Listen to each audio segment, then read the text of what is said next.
আছে, অর্থাৎ উম্মত যদি চায় এত বেশি নেক অর্জন করবে যেটা অন্য কোনো নবীর উম্মতদের দ্বারা সম্ভবই না। সুবহানাল্লাহ।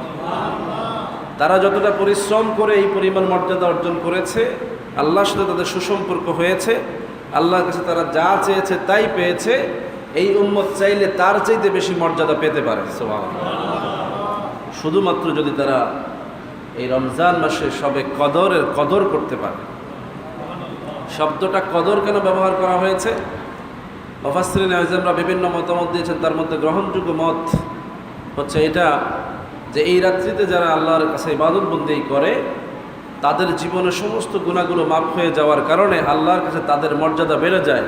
এজন্য সূরার নাম করা হয়েছে সূরা কদর বলে। সুবহানাল্লাহ। আবার এই সূরার মধ্যে যেহেতু তাকদীরের বিষয় আলোচিত হয়েছে, তাকদীর সম্পর্কিত সিদ্ধান্ত যেহেতু আল্লাহ রাব্বুল আলামিন এই রাত্রিতে ফয়সালা করে থাকেন, চূড়ান্ত করে থাকেন, সেজন্য এই সূরার নাম সূরা কদর হয়েছে বলে। সুবহানাল্লাহ। সাহাবারা যে বিষয় নিয়ে বেশি চিন্তিত ছিলেন সেটা হচ্ছে এই রাত্রিটা কোন রাত্রি, কবে এই রাত্রিটা। এ ব্যাপারে রাসূলুল্লাহ সাল্লাল্লাহু আলাইহি ওয়াসাল্লাম থেকে হাদিস রয়েছে যে আল্লাহ রাব্বুল আলামিন আমাকে সবে কদর দেখিয়েছেন, আবার সেটা আমাকে আল্লাহ ভুলিয়ে দিয়েছেন। ঘটনায় আসছে রাসূলুল্লাহ সাল্লাল্লাহু আলাইহি ওয়াসাল্লাম হুজরা থেকে বেরিয়েছেন, সাহাবীদেরকে সুসংবাদ দিবেন যে সবে কদর কোন রাত্রিতে সংগঠিত হয়, সুস্পষ্ট তারিখ জানাবেন, এই উদ্দেশ্যে বেরিয়েছেন। পথিমধ্যে দুই সাহাবীর মধ্যে ঝগড়া দেখতে পেলেন। দুই সাহাবীর ঝগড়ায় তিনি এতটাই বিরক্ত হয়েছেন যে তার মন থেকে সবে কদরের তারিখটা আল্লাহ উঠিয়ে নিয়েছেন। তিনি বললেন যে তোমাদের এই ফাসাদগুলো উম্মতের বিপদের কারণ। সুবহানাল্লাহ। নসিহত সব জায়গায় যে এত বড় নেয়ামত তোমরা পেতে যাচ্ছিলে, সুনির্দিষ্ট তারিখ, কিন্তু তোমাদের ফাসাদগুলো তোমাদেরকে সেই বরকত থেকে বঞ্চিত করেছে। এজন্য কিয়ামত পর্যন্ত উম্মতকে রাসূল নসিহত করেছেন পরস্পর ঝগড়ায় লিপ্ত হয়েও না। সবে কদরের সাথে এর একটা সম্পর্ক আছে। কথা বুঝতেছেন? সবে কদর যারা মর্যাদা পাবে, সবে কদরে যারা মর্যাদাবান হবে, তাদের জিন্দেগিতে তারা মানুষের সাথে বেহুদা ঝগড়ায় লিপ্ত হবে। এটা সবে কদর পাওয়ার জন্য শর্ত। আরও অনেক শর্ত রয়েছে। তার মধ্যে সাহাবা আজমাইন সময় নির্ধারণ করতে চেয়েছেন কোন তারিখে হবে। রাসূলুল্লাহ সাল্লাল্লাহু আলাইহি ওয়াসাল্লাম থেকে অনেকগুলো হাদিস এসছে,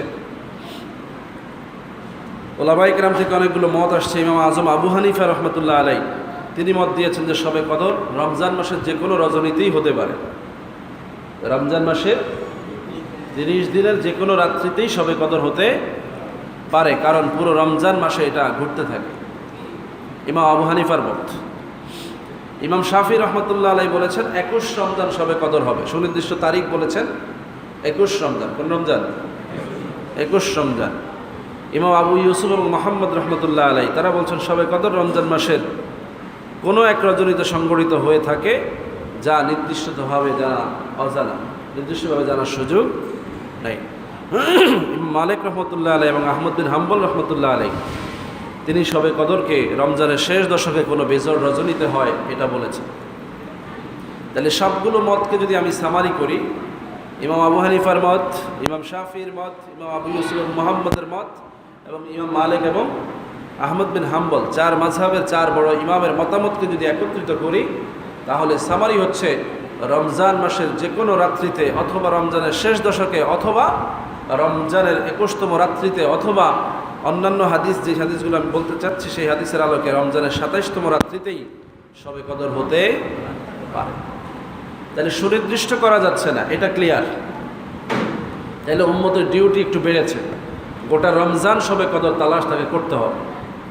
এই জন্য রমজান মাসের প্রত্যেকটা রোজা, প্রত্যেকটা তারাবি, প্রত্যেকটা সাহারি, প্রত্যেকটা ইফতার অত্যন্ত দামি। কারণ হতে পারে ওইটা সবে কদরের ইফতার, হতে পারে ওটা সবে কদরের তারাবি, হতে পারে ওটা সবে কদরের সাহারি, হতে পারে ওই রোজাটা সবে কদরের দিনের রোজা। সুতরাং ওর থেকে একটা ইবাদত যদি আপনার ছুটে যায় তাহলে আপনি পরিপূর্ণ মর্যাদা পাবেন না। রাসূলুল্লাহ সাল্লাল্লাহু আলাইহি ওয়াসাল্লাম থেকে অনেকগুলো হাদিস আসছে, যেই হাদিসের মধ্যে শেষ দশকের কথা আসছে। কোনো কোনো হাদিসে 29, 27, 25 বেজোড় রাত্রিগুলোর কথা আসছে।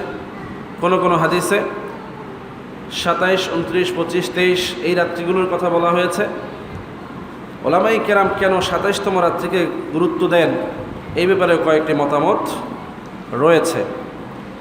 আমরা সংক্ষিপ্ত সময়ে যে কথাটুকু উপলব্ধি করতে চাই সেটা হচ্ছে এই মাহে রমজানের মধ্যে শবে কদরের বরকতটা অর্জন করে বরকতময় জিন্দিগি লাভ করা 1000 মাসের চাইতে শ্রেষ্ঠ রজনী।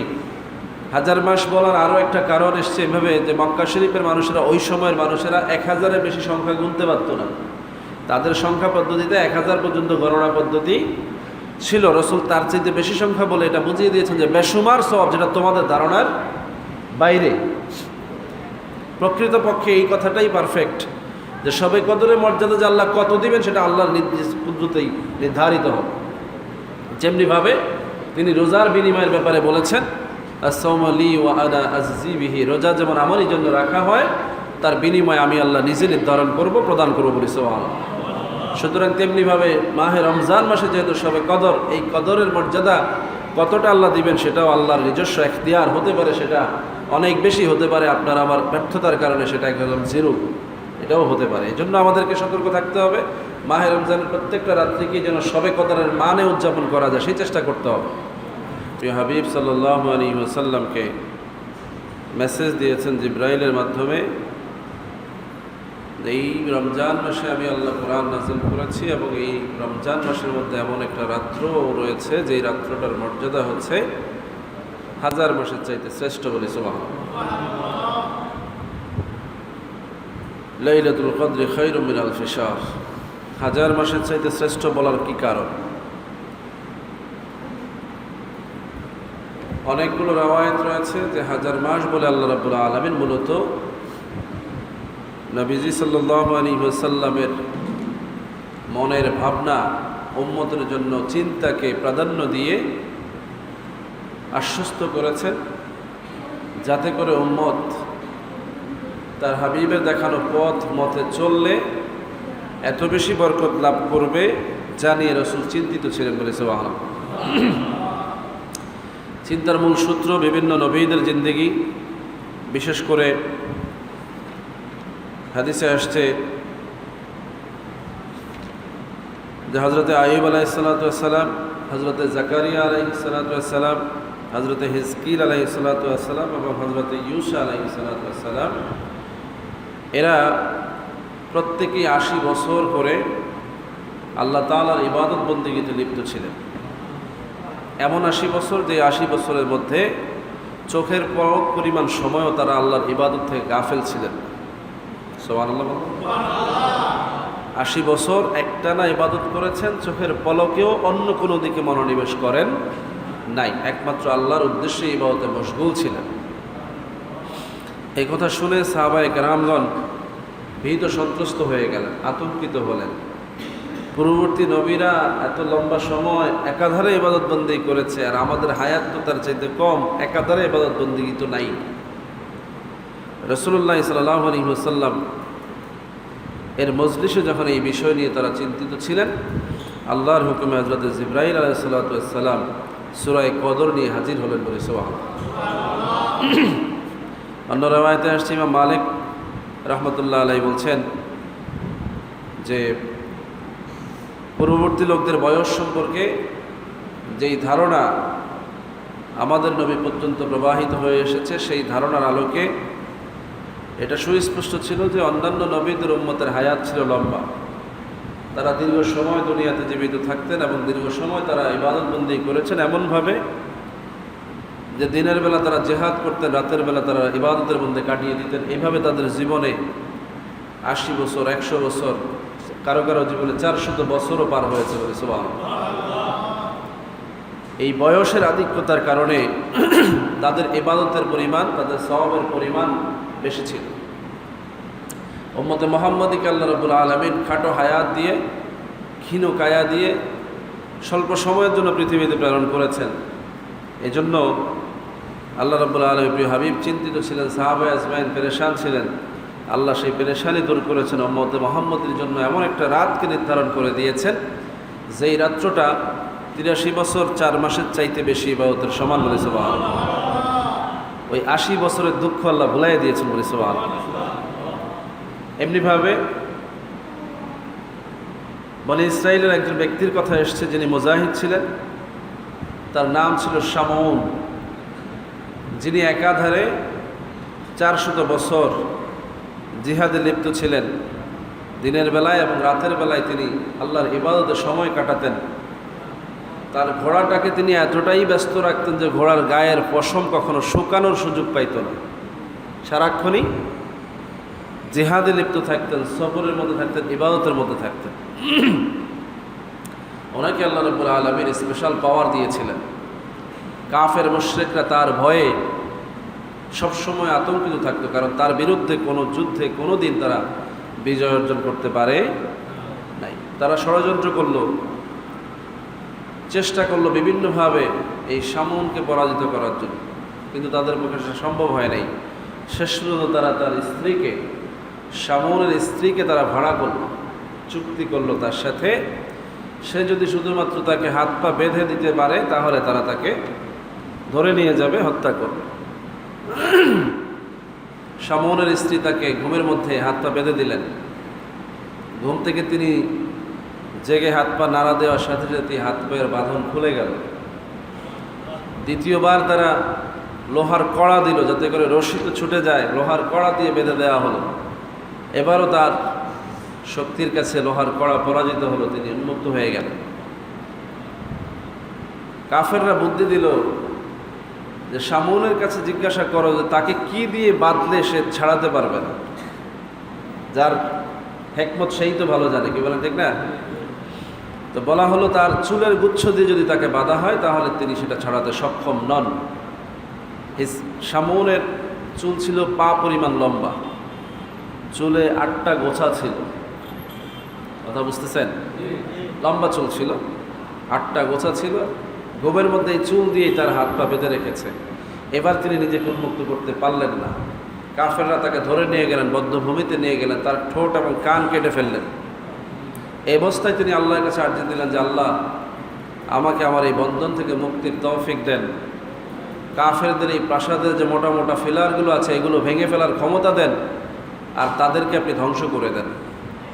আল্লাহ এই দোয়া কবুল করেছেন। আল্লাহ তার হাতের বন্ধন খুলে দিয়েছেন। কাফেরদের বিশাল বিশাল এই প্রাসাদের খুঁটিগুলোকে তিনি নাড়া দিয়ে ধসিয়ে দিয়েছেন। প্রাসাদের ছাদ সহ ধসে গোটা কাফেররা ধ্বংস হয়ে গেছে। আল্লাহ তাকে মুক্তি দিয়েছেন। এই শামউনের জিন্দেগিতে আল্লাহর কাছ থেকে এত পরিমাণ বরকত পাওয়ার যে উদাহরণ, সেটা রাসূলুল্লাহ সাল্লাল্লাহু আলাইহি ওয়াসাল্লামের কাছে যখন উপস্থাপিত হয়েছে, আল্লাহ রসুল তখন আফসোস করছিলেন। আল্লাহ তখন এই সূরা কদর নাজিল করে রসুলকে সান্ত্বনা দিয়েছেন। বলে সুবহানাল্লাহ। এখান থেকে অনেকগুলো মেসেজ নেওয়ার সুযোগ আছে আমাদের। প্রত্যেকটা রাওয়ায়াতের সুস্পষ্ট ভিত্তি আছে, অর্থাৎ উম্মত যদি চায় এত বেশি নেক অর্জন করবে যেটা অন্য কোনো নবীর উম্মতদের দ্বারা সম্ভবই না। সুবহানাল্লাহ।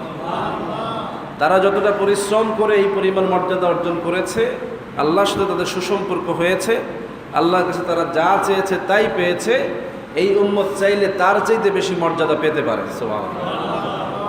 শুধুমাত্র যদি তারা এই রমজান মাসে সবে কদরের কদর করতে পারে। শব্দটা কদর কেন ব্যবহার করা হয়েছে? মুফাসসিরিন আযমরা বিভিন্ন মতামত দিয়েছেন। তার মধ্যে গ্রহণযোগ্য মত হচ্ছে এটা যে এই রাত্রিতে যারা আল্লাহর কাছে ইবাদত বন্দেগী করে তাদের জীবনের সমস্ত গুনাহগুলো মাফ হয়ে যাওয়ার কারণে আল্লাহর কাছে তাদের মর্যাদা বেড়ে যায়। এজন্য সূরার নাম করা হয়েছে সূরা কদর। বলে সুবহানাল্লাহ। আবার এই সূরার মধ্যে যেহেতু তাকদীরের বিষয় আলোচিত হয়েছে, তাকদীর সম্পর্কিত সিদ্ধান্ত যেহেতু আল্লাহ রাব্বুল আলামিন এই রাত্রিতে ফয়সালা করে থাকেন, চূড়ান্ত করে থাকেন, সেজন্য এই সূরার নাম সূরা কদর হয়েছে। বলে সুবহানাল্লাহ। সাহাবারা যে বিষয় নিয়ে বেশি চিন্তিত ছিলেন সেটা হচ্ছে এই রাত্রিটা কোন রাত্রি, কবে এই রাত্রিটা। এ ব্যাপারে রাসূলুল্লাহ সাল্লাল্লাহু আলাইহি সাল্লাম থেকে হাদিস রয়েছে যে আল্লাহ রাব্বুল আলামিন আমাকে সবে কদর দেখিয়েছেন, আবার সেটা আমাকে আল্লাহ ভুলিয়ে দিয়েছেন। ঘটনায় আসছে রাসূলুল্লাহ সাল্লাল্লাহু আলাইহি সাল্লাম হুজরা থেকে বেরিয়েছেন, সাহাবীদেরকে সুসংবাদ দিবেন যে সবে কদর কোন রাত্রিতে সংগঠিত হয়, সুস্পষ্ট তারিখ জানাবেন, এই উদ্দেশ্যে বেরিয়েছেন। পথিমধ্যে দুই সাহাবীর মধ্যে ঝগড়া দেখতে পেলেন। দুই সাহাবীর ঝগড়ায় তিনি এতটাই বিরক্ত হয়েছেন যে তার মন থেকে শবে কদরের তারিখটা আল্লাহ উঠিয়ে নিয়েছে। তিনি বললেন যে তোমাদের এই ফাসাদগুলো উম্মতের বিপদের কারণ। সুবহানাল্লাহ।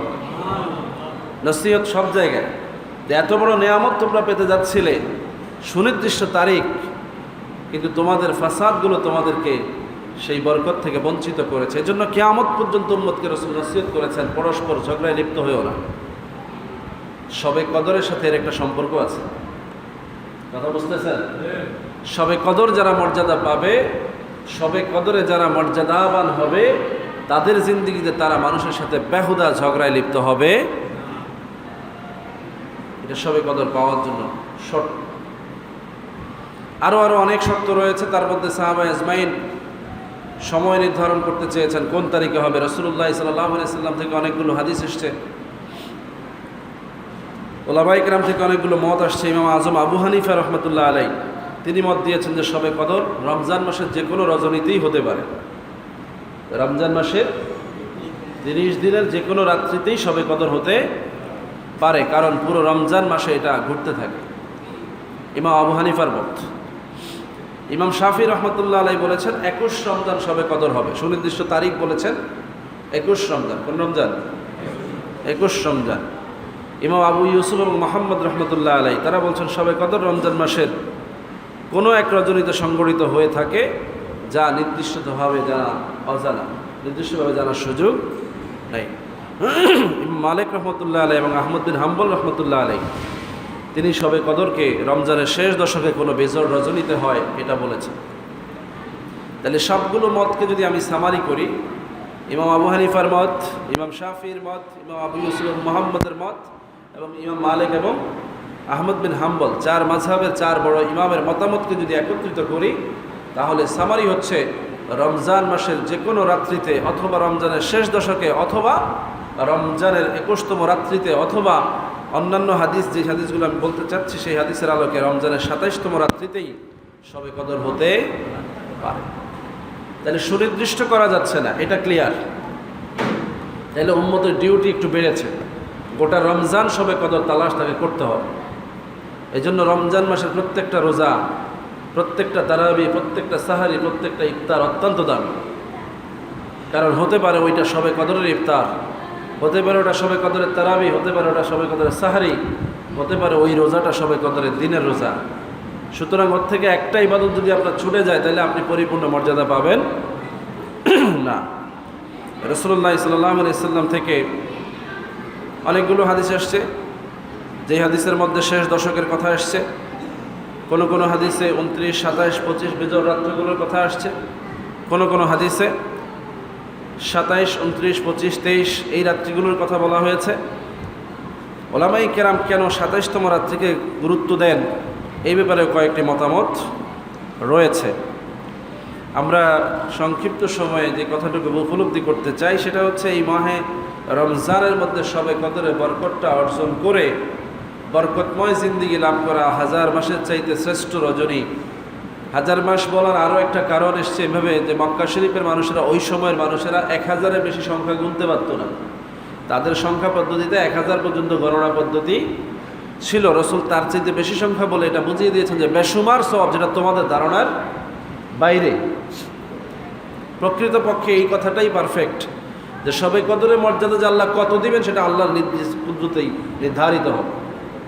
যেমনিভাবে তিনি রোজার বিনিময়ের ব্যাপারে বলেছেন, as-sawmu li wa ana ajzi bihi, রোজা যেমন আমারই জন্য রাখা হয়, তার বিনিময়ে আমি আল্লাহ নিজে নির্ধারণ করব, প্রদান করব বলি সুবহানাল্লাহ। সুতরাং তেমনিভাবে মাহে রমজান মাসে যেহেতু শবে কদর, এই কদরের মর্যাদা কতটা আল্লাহ দিবেন সেটাও আল্লাহর নিজস্ব এখতিয়ার। হতে পারে সেটা অনেক বেশি, হতে পারে আপনার আমার ব্যর্থতার কারণে সেটা একদম জিরো, এটাও হতে পারে। এই জন্য আমাদেরকে সতর্ক থাকতে হবে, মাহে রমজানের প্রত্যেকটা রাত্রিকে যেন শবে কদরের মানে উদযাপন করা যায় সেই চেষ্টা করতে হবে। সাহাবা আজমাইন শেষ দশকটাকে গুরুত্ব দিতে গিয়ে রসুলের সুন্নত অনুযায়ী 2টা কাজ করেছেন। যেহেতু রসুল শেষ রমজানে শেষ দশকে ইতিকাফ করতেন, তারা সেটাকে আমল করেছেন। আবার এটাকে তারা শেষ দশকের বেজর রাত্রগুলো তালাশের একটা মক্ষম সুযোগ হিসাবেও কাজে লাগিয়েছে। এই জন্য শেষ দশকে ইতিকাফ করার নিয়ত আমাদের থাকা দরকার। যাদেরই সামর্থ্য আছে, সুযোগ আছে, একটু অবসর খুঁজে বের করা যায়, 10টা দিন অন্তত আল্লাহর রাস্তায় নিজেকে ছেড়ে দেওয়া যায়, মসজিদের 4 দেয়ালের মধ্যে আবদ্ধ করা যায়, এই নিয়ত করা দরকার আছে না নাই? চেষ্টা করলে পারা যায়, অনেকের পক্ষে সম্ভব, চেষ্টা করেন। আমাদের পক্ষে সম্ভব হয় না যখন, যদি আমার বলার দ্বারা আপনার পক্ষে সম্ভব হয় আমিও লাভবান, কি বলেন ঠিক না?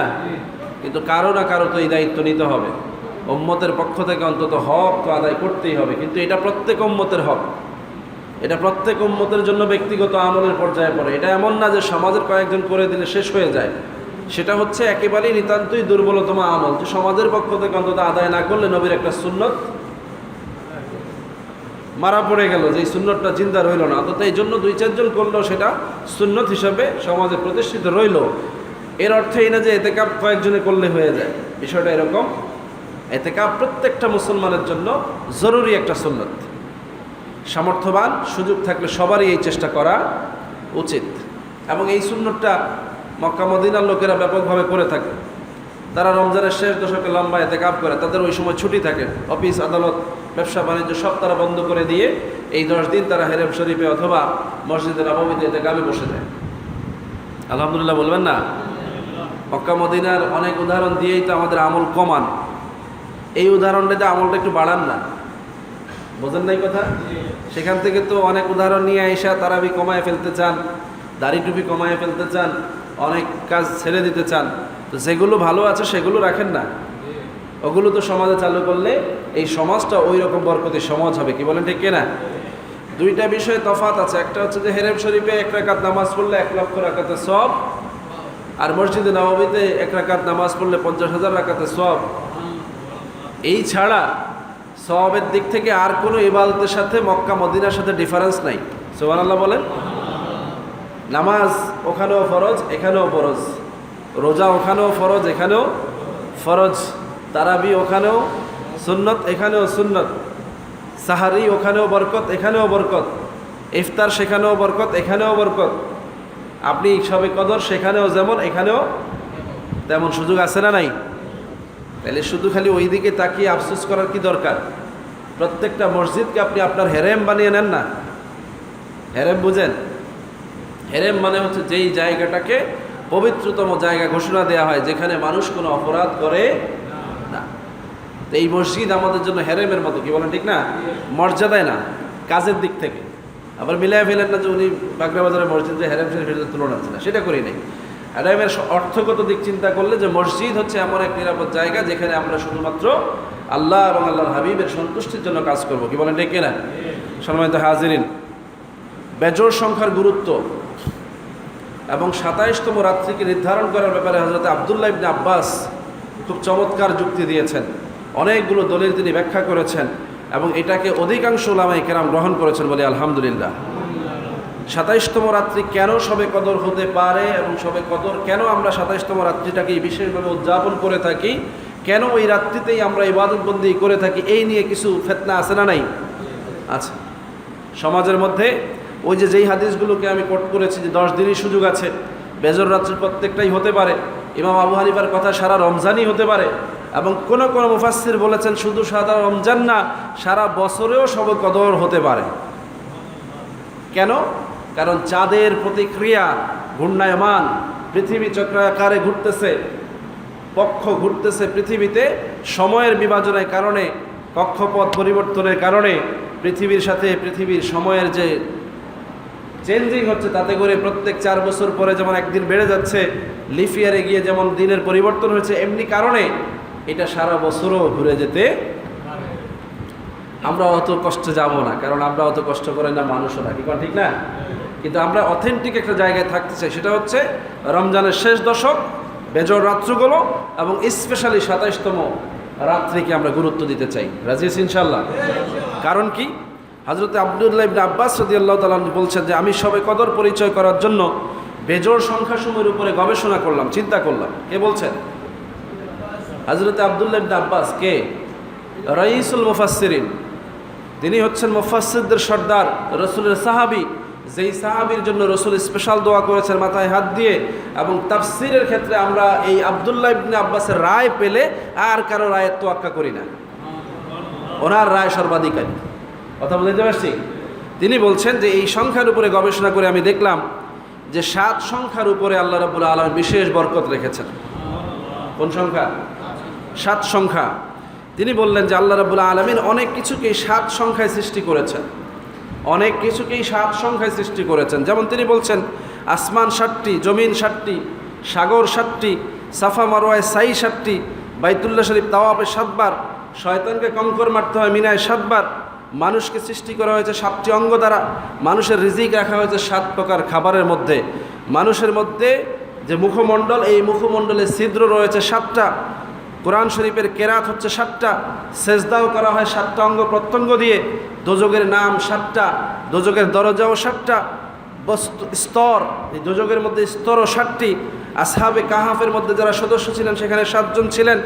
আদ জাতিকে আল্লাহ রাব্বুল আলামিন ধ্বংস করেছেন 7 বার বায়ু প্রবাহের মাধ্যমে। হযরত ইউসুফ আলাইহিস সালাম 7 বছর জেলে ছিলেন এবং 7 বছর যেই দুর্ভিক্ষ হয়েছে, 7টি গাভীর কথা রসুল ইউসুফ নবীর স্বপ্নে আল্লাহ দেখিয়েছিলেন। দুর্ভিক্ষ ছিল 7 বছর, আবার দুর্ভিক্ষের পরে ব্যাপক ফসল উৎপন্নের বছরও ছিল 7 বছর। 5 ওয়াক্ত নামাজের মধ্যে 17 রাকাত ফরজ, হজের পরে রোজা রাখার কথা বলা হয়েছে 7টি, বংশীয় দিক দিয়ে 7 শ্রেণীর মহিলাকে বিবাহ করা হারাম। রাসূলুল্লাহ সাল্লাল্লাহু আলাইহি সাল্লাম থেকে হাদিস আসছে কোনো পাত্রে যদি কুকুর মুখ দেয় 7 বার ধৌত করা কি ফরজ, মানে পবিত্র করতে হলে 7 বার ধৌত করতে হবে, যার প্রথমবার মাটি দিয়ে পরে পানি দিয়ে ধৌত করতে হবে। হযরত আয়েশা রাদিয়াল্লাহু তাআলা আনহু বলছেন যে আমাকে রাসূল বিবাহ করেছেন 7 বছর বয়সে। এই যে অনেকগুলো বিষয়, এর সাথে অতীব গরমের দিন আল্লাহ রেখেছেন 7টি। কয়টি? 7টি। আল্লাহ রাব্বুল আলামিন চৈত্র মাসের 4 দিন এবং ফাল্গুন মাসের 3 দিন সর্বোচ্চ তাপমাত্রা থাকে। এই যে সময়গুলো আল্লাহ 7 সংখ্যায় রেখেছেন। এবং আল্লাহ রাব্বুল আলামিন শহীদদের শ্রেণী বিভাগ করেছেন 7 শ্রেণীতে। কয় শ্রেণীতে? 7 প্রকার মানুষ শহীদের মর্যাদা পাবে। আল্লাহ রাব্বুল আলামিন সেটা নির্ধারণ করেছেন। যারা আল্লাহর রাস্তায় জিহাদ করে, যারা মহামারীতে মারা যায়, যারা প্যারালাইসিস হয়ে মারা যায়, যারা পানিতে ডুবে মারা যায়, যারা আগুনে জ্বলে মারা যায়, যারা পেটের পীড়া বা ডায়রিয়া রোগে আক্রান্ত হয়ে মারা যায়, যারা সন্তান প্রসব করতে গিয়ে মারা যায়। সুবহানাল্লাহ। এমনিভাবে তিনি আরও বলছেন আল্লাহ রাব্বুল আলামিন 7টি বস্তুর শপথ করেছেন। চন্দ্র, সূর্য, দিন, রাত, মধ্যাহ্নের সময়, আসমান এবং জমিনের শপথ করেছেন। হযরত মূসা আলাইহিস সালাম 7 গজ লম্বা ছিলেন, তার লাঠিটাও 7 গজ লম্বা ছিল। তিনি হযরত আইয়ুব আলাইহিস সালামের কথা বলছেন, তিনি 7 বছর রোগে আক্রান্ত ছিলেন। এবং সূরা কদরের মধ্যে আল্লাহ রাব্বুল আলামিন যে শব্দ প্রয়োগ করেছেন, সালাম শব্দটা হচ্ছে 27তম শব্দ, হিয়া শব্দটা 27 শব্দের পরে এসছে। এই ব্যাপারে তিনি আরও ব্যাখ্যা করেছেন যে শবে কদর যদি রমজান মাসের শেষ দশকে হয়ে থাকে তাহলে 27 তারিখে রজনীতে হওয়াটাই বেশি সম্ভাবনাময় বলি সুবহানাল্লাহ।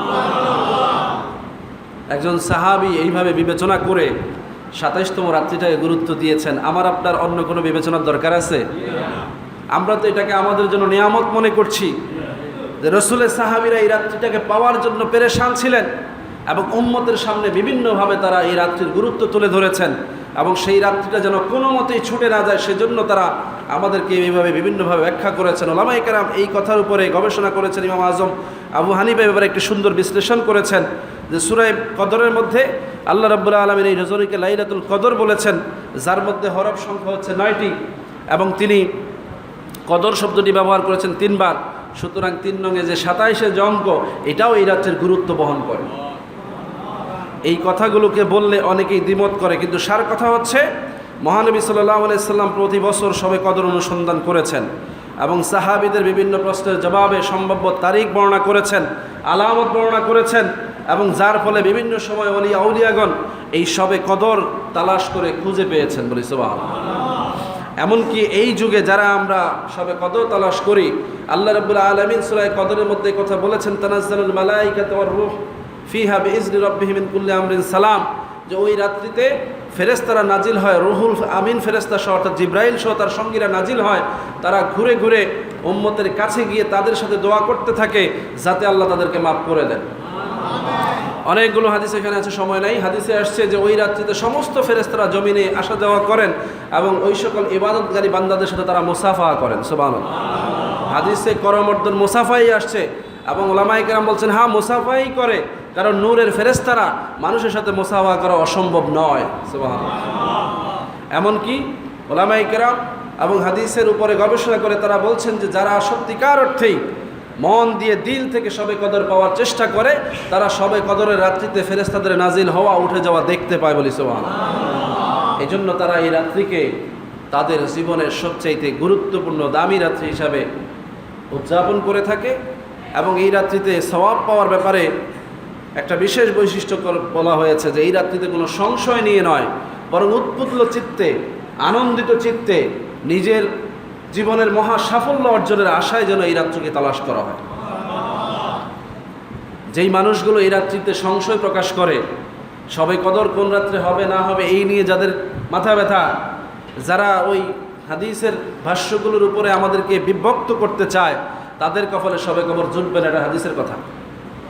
জুটবে তাদের কপালে যারা দিল খুলে এটাই চিন্তা করে যে শবে কদর রমজান মাসে আছে, আল্লাহ আমাদেরকে এর বরকত দিবেন বলেছেন। কোনো রাত্র যদি উদযাপন না করে অন্তত 27তম রাত্রিটাকেও যদি সে নিজের দিল থেকে যদি শবে কদর মনে করে, এটাই তার জন্য যথেষ্ট বলেছে। কারণ নেয়ামত দিবেন কে? দিলের দিকে তাকাইই দিবেন। কি বলেন ঠিক কিনা? রাসূল বলেছেন ইন্নামাল আমালু বিন্নিয়াত ইন্নামা লিইমরিইম মা নাওয়া। নিয়ত অনুযায়ী ফল দেওয়া হবে, যেইভাবে নিয়ত করা হয় সেইভাবে। সুতরাং আমরা যেন এই মাহে রমজানের সমস্ত ফজিলত বরকতগুলো পাওয়ার পাশাপাশি আমরা যেন সবে কদরের মর্যাদা লাভ করতে পারি, আল্লাহ যেন তৌফিক দান করেন, সকলে বলি আমিন। এবং বিশেষ করে 27তম রজনী যেন আমরা উদযাপন করতে পারি, আল্লাহ তৌফিক দান করেন, সকলে বলি আমিন। এই উদযাপনের পক্ষে অনেকগুলো বিষয় রয়েছে, যেই কারণে ওলামায়ে কেরাম সারা পৃথিবীতে এই রাত্রিটাকে বিশেষভাবে, সারা রমজান যেমন তারা শবে কদরে তালাশ করেন, ইবাদত করেন, শেষ দশকে যেমন করেন, বেজর রাত্রিগুলোতে যেমন করেন, তেমনি সবাইকে নিয়ে এই রাত্রটা বিশেষভাবে হাজিরা দেন, এই জন্য যে রমজান মাসে শবে কদরে গুরুত্ব আমরা দিয়েছি এটা প্রমাণ করার জন্য। কি বলেন ঠিক না? আল্লাহ রাব্বুল আলামিন আমাদেরকে এভাবে মাহে রমজানের গুরুত্ব দিয়ে শবে কদরের মর্যাদা নিয়ে বনি ইসরায়েল সহ অন্যান্য নবীদের উম্মতের চাইতে বেশি মর্যাদা নিয়ে রাইয়ান নামক দরজা দিয়ে জান্নাতে প্রবেশ করার তৌফিক দান করুন। ওমা তৌফিক ইল্লা বিল্লাহ। আসসালামু আলাইকুম ওয়া রাহমাতুল্লাহি ওয়া বারাকাতুহু।